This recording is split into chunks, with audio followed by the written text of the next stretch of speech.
Jelgavā tieši iepratim pirmajai augstskolai Latvijā Akadēmija Petrina koku ieskautā ēkā ir vienīgā vieta Latvijā, kur iespējams iegūt meža speciālista augstāku izglītību. 17. oktobris bija svētku un atkal satikšanās diena.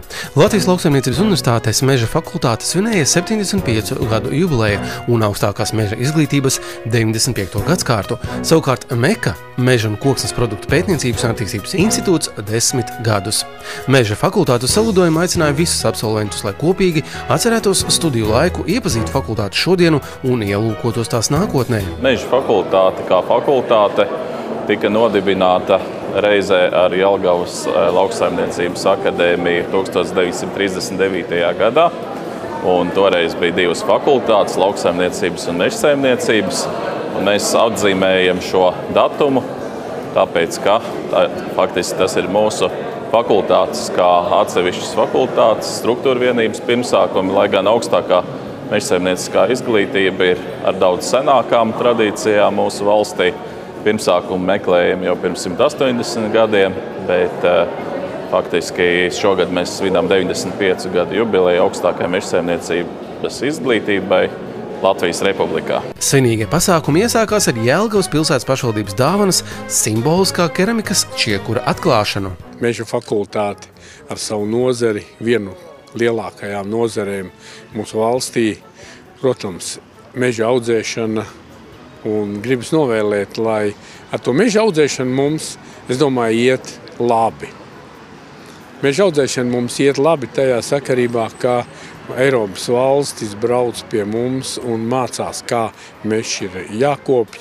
Mēs varbūt tās nemežinieki nevienmēr saprotam to, ko tur mežā dara, bet es esmu pārliecināts, ka to viņi visu dara ļoti pareizi un nākotnes vārdā. Šis te čiekurs ir tāds tā kā simbols mūsu fakultātes mācību spēkiem, jo arī mēs, auklējot, audzinot mūsu jauno meža nozares paudzi, jaunos speciālistus, ikreiz izlaidumā, palaižot tos pasaulē, arī pie sevis nodomājam.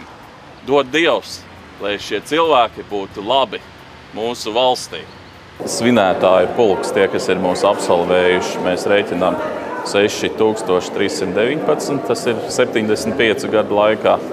Bet šobrīd Meža fakultātē studē ap 650–660 jauniešiem un strādā 42 mācību spēki. Manā ģimenē es trešajā paudzē esmu saistīts ar mežu. Gan mans vecais tēvs, gan tēvs ir mežsargi.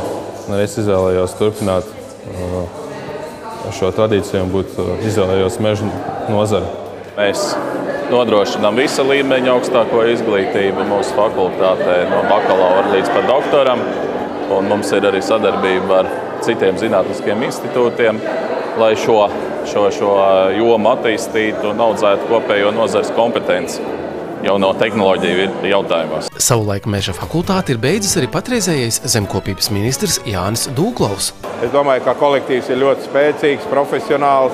Viņi ļoti labi sadarbojas ar Silau zinātnisko institūtu, kur arī ir ļoti spēcīga profesūra. Un, manuprāt, nav nekādu bažu par to, ka tas līmenis varētu kristies. Vai viņiem veicas? Sadarbība ar fakultāti Latvijas Kokrumniecības federācijā ir ļoti cieša, ļoti ikdienišķa un nepārtraukta. Un tas, ko es varētu novēlēt par nākotni runājot fakultāti, kad spēt turēt līdzi laikmetam, spēt attīstīties atbilstoši jaunākajām prasībām, gan tehnoloģijās, gan zināšanās, lai tie studenti, kas ir šobrīd studenti un vēlāk viņi būs absolventi, kad viņi nāk strādāt uz nozari, lai viņi jau ir smēlušies zināšanas par to, kā procesi tiek virzīti šobrīd, ar kādām iekārtām tiek strādāts šobrīd, lai viņi jau varētu uzreiz ar savu ieguldījumu nākt nozarē un nozara varētu turpināt attīstīties. Svētku dienā fakultātē notika jubilejai veltīta konference, kurā Dagnis Dubrovskis un viņa kolēģi stāstīja par fakultāti, tās darbību šodien un iecerēm nākotnē. Šajos pēdējos gados esam ļoti intensīvi strādājuši pie mūsu infrastruktūras pilnveides, pie studiju plānu un programmu uzlabošanas, un šeit mums nākuši talkā meža nozares kolēģi no vairākiem vadošajiem uzņēmumiem, kas arī pie mums iesaistās studiju procesā kā vieslektori. Lielu dalību mācību procesā ņem arī SIA Meža un koksnes produktu pētniecības un attīstības institūta speciālisti. Saīsināti šis institūts pazīstams kā MEKA. To 2004. gadā dibināja Latvijas Lauksaimniecības universitāte, Latvijas valsts meži un Latvijas koku rūpniecības federācija. MEKA tā ir mežs, koks un attīstība. Tāpēc mēs esam radīti, lai uzturētu šo procesu. Un šobrīd ļoti daudz runā par to, ka ir jāvieš iekšā jaunas zināšanas, jauna informācija, tur vajag pētījums un tādu.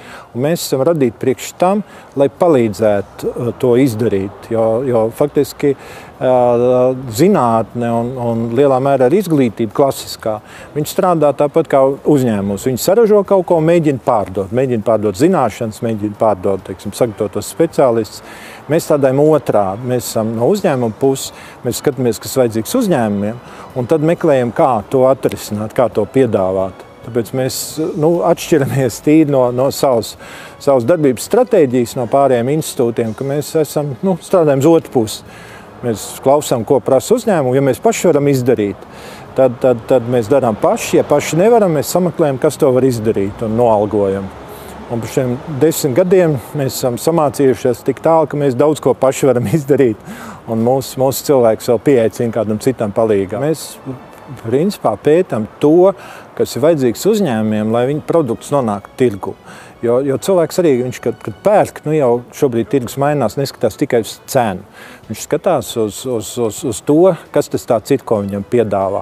Un tur mēs esam tas it kā tulks, mēs tulkojam to, jo kāda jauna lieta vienkārši ielikt tirgu, neviens nezina, neviens viņu nepirks, un vēl pie tam jau viņam liela cena. MEKA ir viennozīmīgi ļoti svarīgs sadarbības partners, turklāt Kokrūpniecības federācija ir viens no īpašniekiem MEKAS, ja? Līdz ar to mēs ļoti novērtējam to, ko viņi dara, un mums ir svarīgi tāda organizācija kā MEKA, jo tajā organizācijā mēs izmēģinām dažādas jaunas lietas, un gadu no gada, dienu no dienas mēs aizvien vairāk uzzinām zināšanas, kuras mēs vēlāk jau pēc tam pielietojam. Ja? Tā kā MEKA mums ir ļoti svarīgs partneris, un mēs ļoti ceram, ka MEKA turpinās šādā garā un vēl straujāk iet uz augšu un attīstīties un paši piedāvāt kaut kādus jaunus, interesantus risinājumus. Latvijas meža nozares spēks ir vienotībā. Taisni šāds plakāts ir arī atrodams Meža fakultātē vienā no mūsu gaiteņiem, ka vienotībā ir spēks. Un tas, ka mums ir fakultātē visas 3 virzieni, kas ir mežsaimniecība, mežrūpniecība, kokrūpniecība, faktiski ir tā panākuma atslēga, ka meža nozares uzņēmēji mācas kopā, pēc tam arī atrod savu kopsaucēju strādājot, un, protams, ka mēs kā bāzes iestāde esam tā, kur viņi izvēlās kā iestāde, ar kuru sadarboties.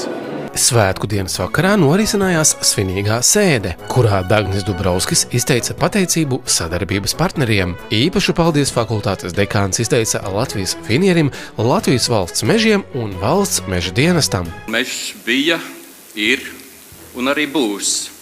Un tas liecina par to, ka mežam bija, ir un arī būs kopēji.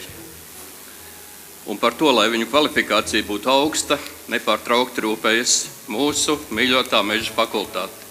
Svinīgās sēdes laikā tika sveikti gan sadarbības partneri, gan arī fakultātes darbinieki. Profesors Imants Liepa, profesors Andrejs Dreimanis, profesors Arnis Treimanis, docents Valdemārs Krupskis, laborante Inese Dzene, lietvede Ieva Čudere. Kad fakultātes dekāns bija pabeidzis savu sveikšanu, mācību iestādes studenti dāvāja viņam goda vainagu.